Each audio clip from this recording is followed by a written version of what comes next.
Hey, thanks for joining me again in the Playground Talks podcast. This podcast is actually meant for parents with kids 2 to 10 years old, but as soon as your kid is turning 9 to 12 years old, they already consider to be preteen. And that's why I thought it would be a great ending episode for this season to talk about what is being a teenager. And so I invited psychologist Lior Yaniv Raz, who works part-time in her private clinic and part-time in a children and youth orphanage. She's going to share with us, based on her broad experience helping teenagers dealing with anxiety, depression, and parents-children's relationship, what and how it feels being a teenager. How can you recognize that your children are entering that stage? This episode will give you some food for thought on how to prepare yourself to be a preteen parent. So let's get started. Hey, Lior. I'm so excited. Me too.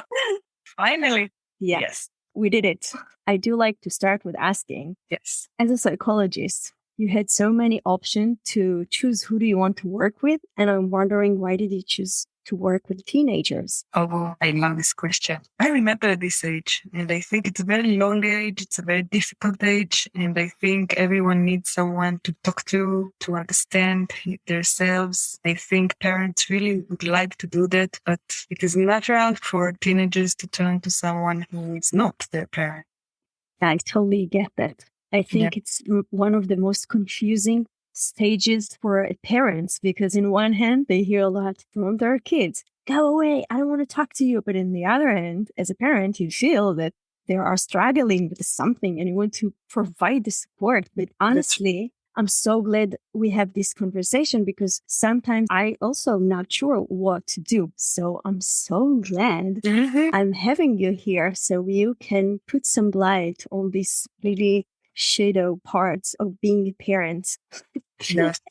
I think that they really need us, and they need us awake also. And it's very hard for parents to know where, it's like art, to know where exactly when to come to them and when to take a step away and let them have their space or whatever they need at that moment. So let's talk a little bit more. What is being a teenager in terms of developmental stage and the changes they're going through? I think the most confusing thing about this age is two things related together.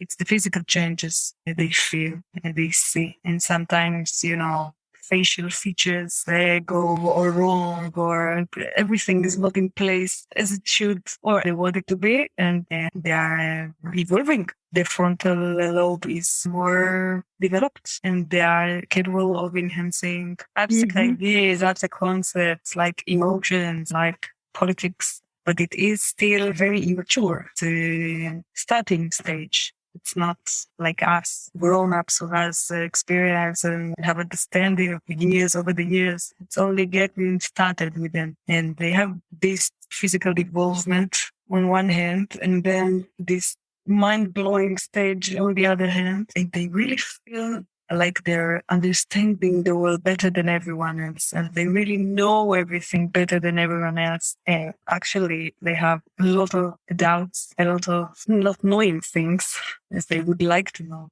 So they are moving from feeling like they're on the top of the world, really smart, really understanding anything, and the other day, like, what the hell is this? What am I going to do? Who am I? And in the background of all this, they have the need to be independent, but they can't be totally independent at that age. So it's constantly struggling to feel comfortable between two edges in all kinds of areas. Everything is confusing to them. And they have all these hormones raging, making them totally crazy, okay? Really, all emotions are not, they don't have small emotions. They have like fireworks emotions. When they're angry, when they laugh, when they're happy, when they're sad, everything is very drama. And it's very real for them. For us grown-ups, it's really easy to laugh about it, to say, nonsense, such a small thing, it will blow over, na. But for them, it's very real. They feel like the end of the world had just came because the hair is not exactly how they want it to be. these are the things I remember. I remember being 14 years old and having these problems with my hair. And I thought this is the most important thing in the world. Okay. And I can't get out of the house looking like that. I can't. Yeah, I get that. It's like they, first of all, experiencing really an extreme level. Right. And also there isn't a scale for something that you might need to extremely feel, Exactly. strong emotion about that and stuff that it's not a big deal. And, we can just let it go. So they don't have this kind of scale. No, in psychological terms, to hold. You mean that they need to hold the space for themselves? Right. Okay. And then you need someone else to help you do that. And when you are all drama, the environment is having struggled to do this for you. So this is another conflict of this age. When you need someone to help you hold space for this, but you're all out of your elements. And so this is for other people, it affects them. It's another struggle for the parents to find their center and not to be activated by this. Yeah, to be influenced by the kid's mood, to stay away from it and look the whole picture and know what's your role in the situation. Right. Activated is like, I imagine it like you have a secret button or switch and someone just, and then you go press it. As far as I experienced, they actually know which buttons to press. Yes, that's what's most challenging for the parents, because when they're little and they don't let you to sleep, so it is what it is. But they know as a teenager your weaknesses and they use it. And that's when I think parents can really lose it. That's very, very right. And when they're small children, they also know, I think, at least part of our buttons. But the teenagers, they're more sophisticated and they can be mean also. Oh my gosh. Yes. Not only for the parents, a lot of grown-ups and to their friends also. But this is kind of a social experiment where they're being mean and wait and see what's the reaction. So I guess that's part of this social developmental stage. Am I right? I think, yes. I don't think they mean to be mean. They have a lot of frustrations and they really don't know who they are. And they're trying to be not like their parents. But they do seek someone to idealize, to be close to, and to be like him or her. So it seems like as a parent, if you look at it objectively, the teenager has some kind of conflict because in one hand, they need your support, but in the other hand, they want to develop their own identity. So they're not willing to reach to you as a parent. And that's their struggle. That's what I'm sensing. That's right. That's their struggle and our struggle because we have not to give up on them, although they're almost always pushing us away. And we have to keep caring, watching over them. And let them know that we love them. We are here, although they are mean, and although they don't want to. And again, not to be very intrusive or invasive or, when you too much like that, it also has influences on the teenager. They are they're very sensitive for this. How much are you going to be close? There are parents that can't help it. How was your day? What did you talk to this? What did you do with that? Why are you always in your room? Open the door. I don't let you in. Lock the door with the key. Well, we'll get to the point where we talk about how parents can support their kids. But before that, you just remind me when you said that they're kind of pushing the parents away, that when my daughter turned 5, she was upset about something. And then she yelled at me, I don't want to talk to you. And she slammed the door. She went to her room and she was 5. And I was thinking to myself, oh my gosh, she's only 5. How would it be when she turns 15? So I'm with you. She's already 15? No, she's 11. But that's something that I want to ask you. How can you tell that your kid is transitioning toward this teenager? I think you can feel it. You can feel it with the mood's frequency. Are there stages to this developmental stage? Not that they are not supported theoretically but from my experience, the worst age is like 14, 15, 16. 17 something is starting to relax, to lay low a little bit. I read that anger is actually not the main feeling, but it's covering something else. Yes. So that's what you're saying. What they really feel is low self-confidence and helpless. That's why they're having so much anger inside them. Yes, I think they have so many things to deal with at this age. The school is very demanding. The other peers are very subject for envy and jealousy. And usually they are not willing to admit that they're jealous or envy anyone, but they constantly looking all the ways to see what other people wear, what other people feel. And now when we have all this TikTok and Instagram and all this, you can't avoid it. Everyone seems like to have such a happy life. And every teenager that's come to me is absolutely sure that he's the only one that's fucked up, the only one that is depressed or anxious or have a low self-esteem. And every time when I tell them that when other people look at them, they also see a happy teenager and they don't even realize that they also have problems. They are like, really? How can this be? But they look so happy on the Instagram and on Facebook. Well, Facebook is for all ones, but the Instagram, TikTok and all this, everyone looks so good and having he was always smiling. Oh, you don't say. Everything is covering this sense of confusion and helplessness, and self-criticism is very common at this age. Looking at yourself and wanting to be something else. More cool, more thin, more clever, more special, more anything. It doesn't matter. But you look everywhere and you see others that are better than so. So it seems like, again, they're putting the focus not on their strength, but on their weaknesses. And at the same time, there is a lot of social pressure from their peers. And so those both things just make it a pressure cook. So actually, a teenager is a pressure cooker. It's a pressure cooker, that's right. That's any moment can explode. And it cooks a lot of emotion in there. I also thought about another thing, that sometimes they are not able to even label their feelings. No, they're not. This is one of the most important things. I remember when I was 18 years old, I wasn't that young, and I was supposed to get drafted to the Israeli army, and I couldn't sleep at nights. And I was so anxious, but only years later could I say to myself, you were anxious. I didn't know what I felt. I was 18 years old, okay, with a supporting family and everything. I think nowadays teenagers, because all this field of psychology and emotions is more open or more, People talk about it more. I feel like when we grew up, it wasn't as common to have those kind of discussion of how do you feel. That's right. Exactly.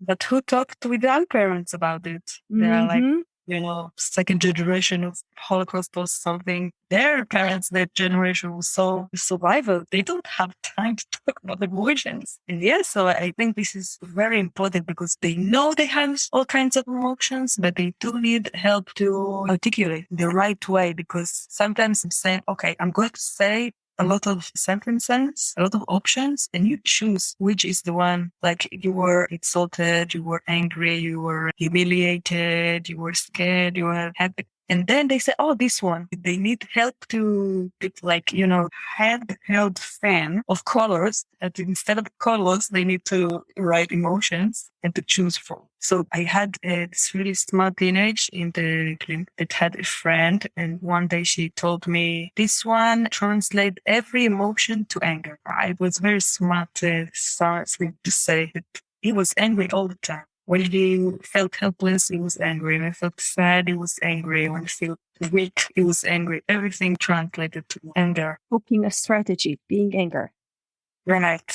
It's easier being angry than being sad, I think. It's more accessible. Unless you are a person who has difficulty with the aggressions, that's another thing. But teenagers, it's very accessible for them. I have another thought. Tell me what you think. When you're angry, you usually say, I'm angry because someone else made me be angry. So it's the other part of it is not taking the responsibility for this emotion. That's right. And I think there is a long process between taking responsibility and feeling guilty. It's not the same. They feel guilty all the time, but they don't take responsibility. So they can say, I acted towards my mother in a really bad way and I feel bad about it and cry over it, but they won't change it.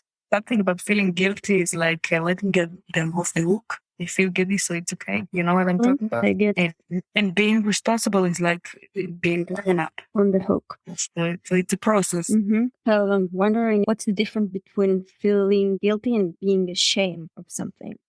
Oh, they're not very much apart, I think. They're relatives. Feeling guilty, feeling ashamed. But I think you can be ashamed without feeling guilty about all kinds of things. I think you can feel ashamed about your sexuality, maybe, and it's very dominant with this age. So especially girls, I think they can masturbate and feel very, very ashamed about it. But I don't think they're going to be guilty about it.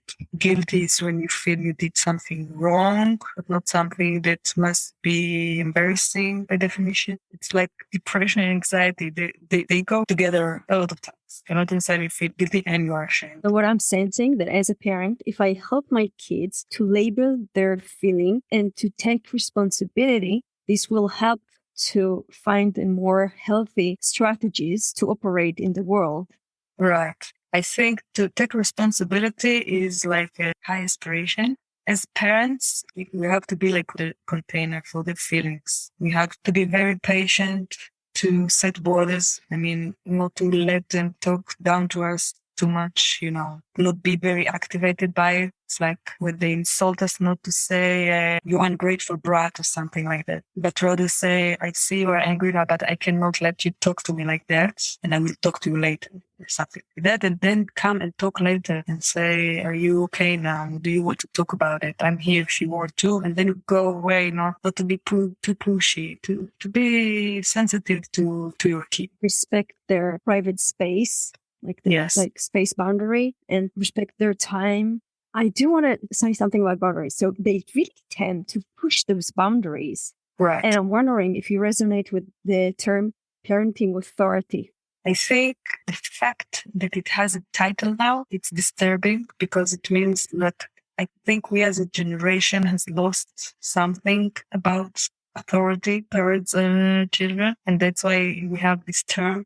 Our parents didn't have to use a term for it because it goes without saying. You don't have to give it a name. But yes, generations are changing. And I think we as parents also struggling to find our way towards our children. I don't think our parents were dense, but I think they just didn't know better. They didn't have the experience because we told you earlier, their parents didn't talk about it. So I think we are, as a generation, are trying to be closer to our children, but we are paying the price and they are paying the price because it's harder to find the limits. And the limits are a blur when you're trying to be close, but still be someone with authority. So sometimes it's a question of intonation. Sometimes it's a question of what do you say? I think every parent is cooking their own, equation of how do you pull it off. But it's not easy. And I think it was easier for our parents. I think we also pay the price, yes. But there is pros and cons, Every approach. It was common and legit to hit your child and yell at your child. So many of those tools that previous generation had used is not as legit today. And that's why we're having this conversation to figure out. So if that's not legit, what's the other option? Yeah. And I want to ask you, what do you see as another option? And which also goes with the question, how can you support your teenager when in one hand you want to put the boundaries, but at the same time you want to be supportive? The one doesn't contradict the other. You set boundaries and you support the kids. If you can do it together, then you cracked the 1 million question. How do you parent well? By the way, it's also the main key of psychologists, how to be the supportive and still set boundaries, because a lot of patients would like to be closer to you and not have you just as a psychologist. Every patient tries some ways to test it. For parents, of course, it's much harder because you are very close to your children. But I think you can be close and supportive, still set boundaries. But it's hard. It's a hard mission. It's not easy to do it. And every parent can still choose what he's fighting for. That I can tell you, you cannot have them all. So in terms of practical suggestion, I got that give your children the space and the time to be with themselves and be available. Right. So when they want, they can reach out to you. Right. And don't give up on reaching up yourself, reaching out. Don't let them do all the job. They need a ladder to get down of the tree a lot of times. So you have to swallow the frog. Do you have this in English? I don't know. Put this ladder and help them to get down because they need it a lot of times. I also read that teenagers tend to be more depressed or anxiety. And I was wondering what could be red flags for parents to seek an external support. It's a very good question. Long times of being in the room by themselves, not talking to anyone, like or long hours, not getting outside. Can you be more specific with how many hours? I think you have to know your child to know when the hour is too much. One child is like 1 hour and the others are like 4 hours. It's just fine and only 7 hours too much. So when something would change with the routine of the specific child. Okay, got it. When the child is getting too upset, too angry, too aggressive, you have to pay attention to the child eating habits. There are a lot of teenagers starting to stop eating or maybe eating too much. Pay attention to the sleeping habits. If they have trouble sleeping or they want to sleep too much. How do they react to invitations to do things they loved before? If they still enjoy doing things like they used to. Changing the enjoyable level. Is that okay to say that? Again, it's also relative because they do stop loving things they love as children, but they have to have something that they're passionate about in some level. If they cry a lot. Girls, I guess it's extreme. They cry a lot, right? But a lot for themselves. And the most important, what do they say? Because there are teenagers that will tell you they want to talk to someone. If they tell you, let them talk to someone. Don't be offended. Don't take it like you are the worst parent on earth. It's not like that at all. If son or daughter asking to see someone, let them see someone. It's a gift because most teenagers wouldn't like to see someone. And if they want to, it means a better prognosis for good work. Well, let's say I've noticed as a parent that there is a change in the routine of sleeping or being more aggressive, more moods, being more alone, changing the diet or not eating at all. And so I have decided that I do need someone to support my child. How would you present it to a teenager? You can say because sometimes teenagers listen to the parents and say, okay, you can say, I can see that lately you are not yourself, you are more angry or more sad, and I think I can see that something going through with you, that you are not happy, and I know that it's hard for you to talk to me or to your father about it. And I want to know if you want to talk to someone about it. I think it can help. Never force your kid to go to therapy. I don't believe in it. There are psychologists that do believe it. I don't believe in it. You can help your kid by going yourself, like a parenting therapy. And it also works. It takes a parent to change the dynamic in the family. Yes, that's a very important thing. Well, it just emphasizes how important is the role of being a parent. You have the ability to change whatever is going on. And every time we have trouble with our own kids, I'm always telling my husband, we have to change something. Something is not working well, and it's on us. It's only on us until they're grownups. So we have some listeners who have younger kids. What tips can you give parents for younger kids how to enter that stage? Got it. I'm not sure we can guarantee smooth transformation to a teenager. I tell them a lot about my childhood in my house and about my experiences instead of asking them, how was your day? How do you feel? I mean, of course, I answer them every day.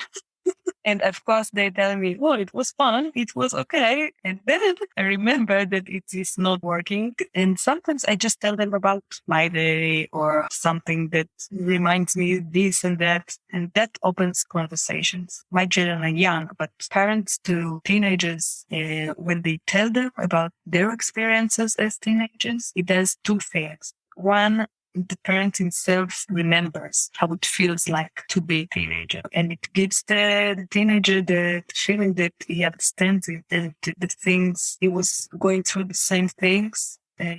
is not alone, and you are not going to be stuck like this forever. It's going to pass someday, and you're going to be different in a better way. What I'm hearing is actually to establish a really deep communication. So this will help manage and going through this teenager phase. Yes, and I think we should expect we're still going to have a lot of the door slamming and a lot of mean comments and eye rolling at us. We cannot avoid this. It's going to be very annoying testing of our patience. But I think even one episode a week, you can manage to do that. It's a good thing. So get your children to be used to be talking about your feelings. In order to do that, you have to be able to talk about your feelings as parents. You have to say, I'm happy, I'm angry, I'm disappointed, I'm enthusiastic. Frustrated. Again, it comes back to parents' role. Be a model. Right, exactly. Yeah, you can't expect your kids to come and share with you everything that he's going through when you're just like fish. Right, exactly. You can expect, but you're not going to get. Most likely, you're not going to get any. Not anyway. Well, anything else you would like to share with us or say? I have to say that as a psychologist, when I see both ends of the same coin, I see the parents and they see their kids. And most of the parents are very good people that really want the best for their children. And they don't intend to get the life of their children very hard. And sometimes they just need someone else to tell them, now in the corona, in the COVID, I had parents that I told them, you have to let your kid to meet with friends when the quarantine was over. They didn't understand why she had to meet so many friends. And all you have to do is yes, it's very important. Let her see friends. And they let her, and then her life changed for her because she had air and she had the group of people she needed to find out who she is and get away a little bit from their parents. So sometimes you don't have to, move mountains. All you have to do is small things, but you are blind to it because you need someone else to show you because we didn't talk about it, but we have blind spots as parents, and this is the projection. And usually the projections are our blind spots. When we project on our children things that we can't bear about ourselves, this is when we don't see them as our children, but something else that is totally about us and not about them. So parents can have the best intentions, but blind spots are blind spots.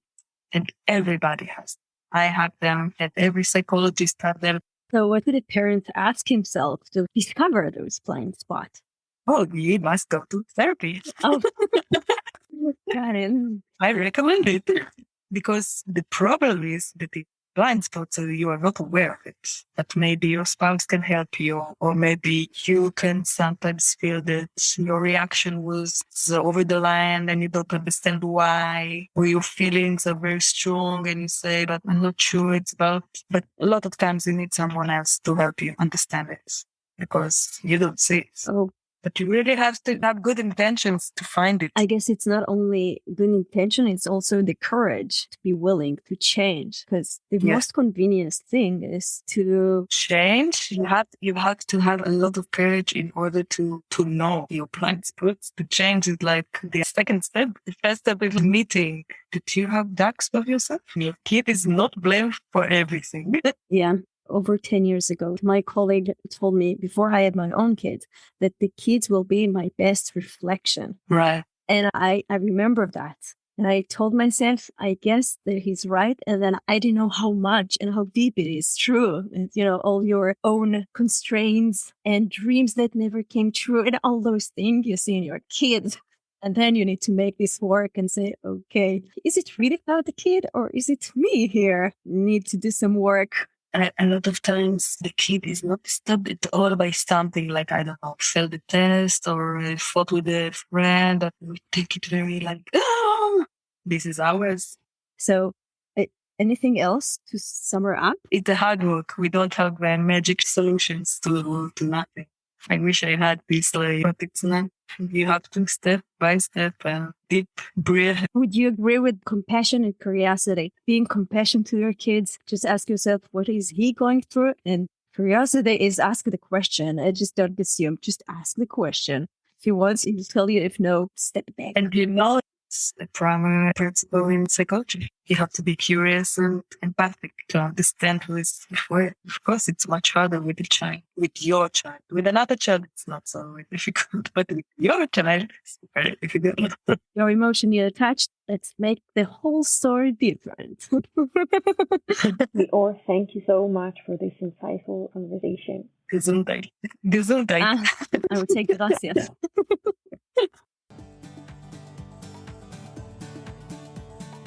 Thank you for listening. Dealing with a teenager sounds fun, huh? I'm just joking. I guess that it was a great reminder that being a teenager is a very intense and sensitive and confusing time. As we mentioned, it's just like a pressure cooker for emotions.